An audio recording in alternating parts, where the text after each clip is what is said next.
অবশেষে নির্বাচনে শেখ হাসিনার অংশগ্রহণ নিয়ে মুখ খুললেন সজীব ওয়াজেদ জয়।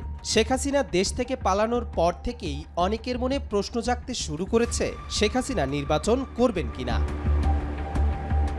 ছাত্র জনতার গণ অভ্যুত্থানের পর পদত্যাগ করে দেশ ছাড়েন সাবেক প্রধানমন্ত্রী শেখ হাসিনা। 5 আগস্টের পর নোবেল বিজয়ী অর্থনীতিবিদ ডক্টর মোহাম্মদ ইউনূসের নেতৃত্বে অন্তর্বর্তী সরকার গঠন হয়েছে। রাজনৈতিক দলগুলো এখন দ্রুত নির্বাচন চাচ্ছে। এই পরিস্থিতিতে শেখ হাসিনা নির্বাচনে অংশ নেবেন কিনা তা নিয়ে অনিশ্চয়তা দেখা দিয়েছে।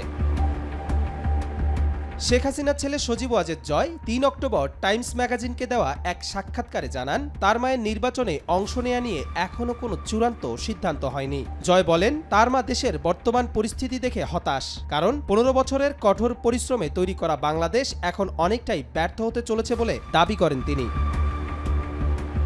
কোটা আন্দোলনের প্রসঙ্গে জয় বলেন, তিনি কোটা মুভমেন্ট দেখে হতবাক হয়েছিলেন। তিনি বলেছিলেন 30% কোটা অনেক বেশি এবং এটি 5%-এ নামিয়ে আনা উচিত। এদিকে অন্তর্বর্তী সরকারের প্রধান ডক্টর ইউনূস বলেন, সরকার সংস্কারের কাজ শেষ করে যত দ্রুত সম্ভব জাতীয় নির্বাচনের আয়োজন করবে। তার মতে তারা এখানে দীর্ঘদিন থাকার জন্য আসেননি, তাদের কাজ হলো সংস্কার কাজ সম্পন্ন করে সুষ্ঠু নির্বাচনের ব্যবস্থা করা।